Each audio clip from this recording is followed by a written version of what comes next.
guys, Logan here, and welcome back to my Liam Neeson series. I have covered a few Liam Neeson films leading up to the Commuter, including Taken, the first one, Unknown, The Grey, and then today we're going to be talking about Taken 2, the sequel to the first Taken movie. Now, unlike in my reviews for Unknown and The Grey, which I brought in minor spoilers instead of major spoilers, this one is not going to contain minor spoilers. It's going to contain major spoilers. Not a lot though, but just major spoilers, just to let y'all know. So here we go. This movie takes place 2 years after the first Taken movie, and it starts with Liam Neeson's character Brian Mills and his family, his ex-wife and his daughter, going on a trip to Istanbul, where soon after that, Brian Mills and his ex-wife, played by Famke Janssen, both of them get captured by the same guys who are like kind of the fathers, uncles, or brothers, or just someone who very close to the ones in the first Taken movie who kidnapped Brian Mills' daughter. They lost their family members and friends to Brian Mills, and they were going to get their revenge to him.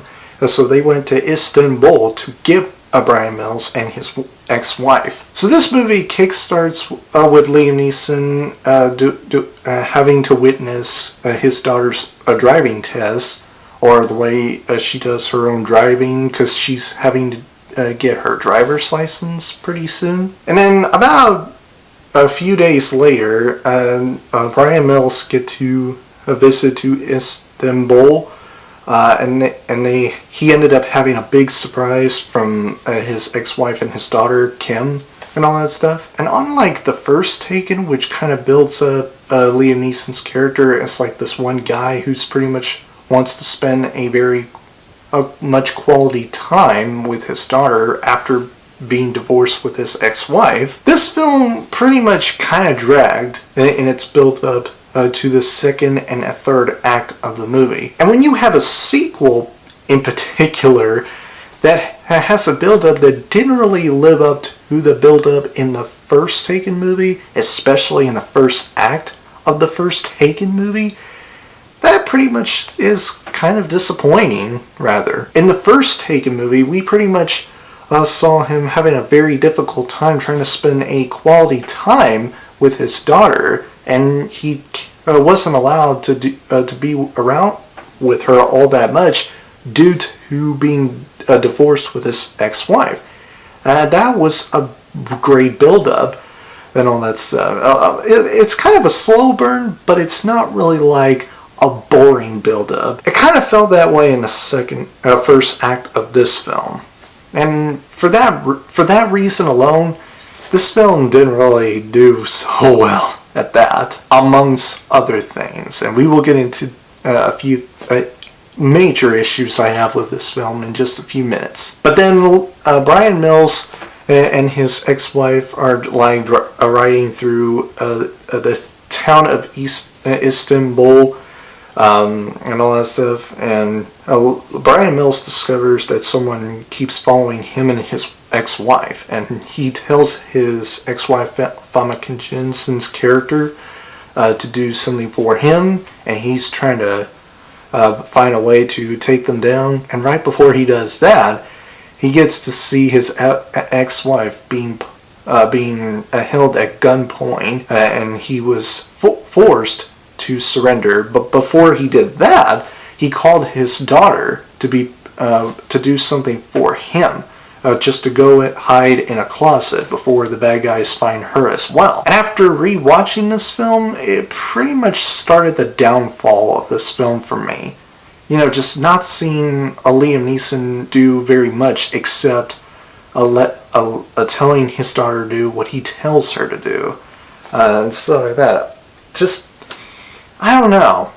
Just kind of let me down. Just not seeing Liam Neeson do very much. So he gets punched and kicked anywhere in his entire body while he's being a captive and all that stuff. And the bad guy of the film, played by this one dude who I cannot even say his name because it's very difficult for me to say his name, but he plays the main villain, and he plays the father of the son that Brian Mills killed in the first film. And yeah, I mean, for that reason, the reasoning behind him wanting to get revenge against Brian Mills for taking his son from him, I mean, that's the reason that, okay, I can understand why. But at the same time, you get so many scenes where he was trying to make threats to Liam Neeson's character, and after that, he gets to walk away, and I'm just like, dude, you keep making threats without even trying to go down and dirty to Brian Mills, just making him hurt or anything. Why wouldn't you like get your hands dirty and try to punch him and make him bleed to death? That such a weak character, villain, I would say, a weak villain he was. So yeah, that was one of the main issues I have with this film. This film has a very weak villain, a very forgettable villain, I must say. So anyway, moving along from the villain of this film, Liam Neeson was calling his daughter to try to make plans for her to do in order to find him and his ex-wife. Liam Neeson found his way to get his daughter from being killed by one of the bad guys, and he saved her. And then after that, we get to see Brian Mills, Liam Neeson, and Maggie Grace's character Kim get to drive a taxi and head to the U.S. Embassy in Istanbul, or Istanbul. Now, I must say this, and I think I forgot to mention this earlier, but the editing was atrocious. You almost get like 10 to 15 shots in just a few seconds. Like, I swear to you, I'm not exaggerating, each frame rate is less of a second. That's how bad the editing was. The action sequences, they were great, but they were not very well filmed. Just the way that they were filmed was so poorly done. I mean, just the way that the action scenes were filmed and the way they were edited were pretty terrible. Like, you couldn't even see what was actually happening. There were like a few scenes where you see Liam Neeson trying to take out a few guys, and you couldn't really tell who Liam Neeson killed in some of those action sequences. So yeah, Brian Mills safely escorted his daughter Kim to the U.S. Embassy, and now he's on his way to get his ex-wife back from these bad guys who already captured her and all that stuff. And he's on a mission to get her and then take out those bad guys and make sure they don't bother them ever again. And it's pretty much the climax of the film. And the climax, there were some cool parts about it there and there, but there are also some pretty bad parts. And that is, once again, the editing and the way that the action scenes were filmed and edited. We get to see more fight scenes in which Liam Neeson takes out the bad guys, and still, I had no idea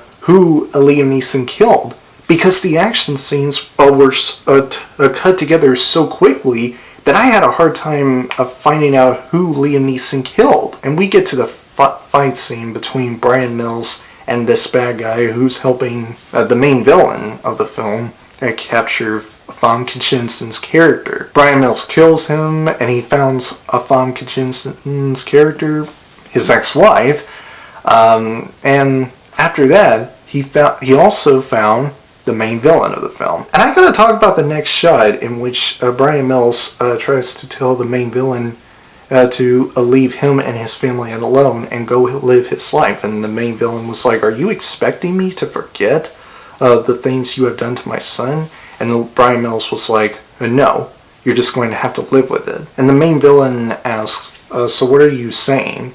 And this is what Brian Mills responded with, and it's pretty cool. What I'm saying is, if you give me your word, I will throw down this gun and simply walk away. What? Because I am tired of it all. I really love that scene. It's actually the best scene in the entire film, in my opinion. Just Brian Mills facing the main villain of the film. It was very good. I like it. So the main villain was trying to kill Liam Neeson with a gun and realizes that the gun was empty.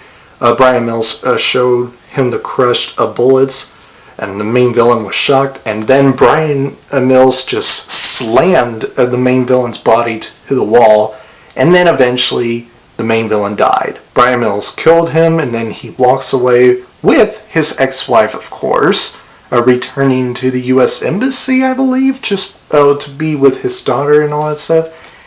And yeah, that was, I guess you could say that was a pretty solid ending. So overall, guys, I just don't really love this movie as much as I love the first one. I don't think this movie should have been made. I didn't think it would be a need to be made into a sequel to the first one. I feel like the first one should have been left alone. But I must admit, I don't really hate this movie as much as a lot of people do. Both critics and audiences alike. Those who saw this movie and thought it was terrible. Now, I will say, I understand why they said that. You know, the editing was atrocious. The action was cut to crap and all that stuff. And the main villain was very weak and forgettable and boring and all that stuff. Yes, this film has a lot of issues there and there. And this film kind of was disappointing to me. I'm going to give Taken 2 a silver medal of honor. So yeah, that's pretty much all I will say for Taken 2. So anyway guys, that is my review for Taken 2. My next review in my Liam Neeson series is going to be for Non-Stop, a movie directed by the same guy behind Unknown, starring Liam Neeson. It's going to be up next week from today. So yeah, look forward to that. I'm most certainly be looking forward to doing my review for that film. And that's about all the updates. If you guys enjoyed my review, please click the like button, and if you have already watched Taken 2, comment down below to let me know what you think of it. Did you like it? Did you thought it was okay, or did you not like it? And if you enjoy what you've seen here and you want to see future videos from me, please click the subscribe button and turn on the notification bell so that you never miss a video. And I will see you guys in the next video. Have a great week, Battle Squad, and as always, fight the good fight. Peace!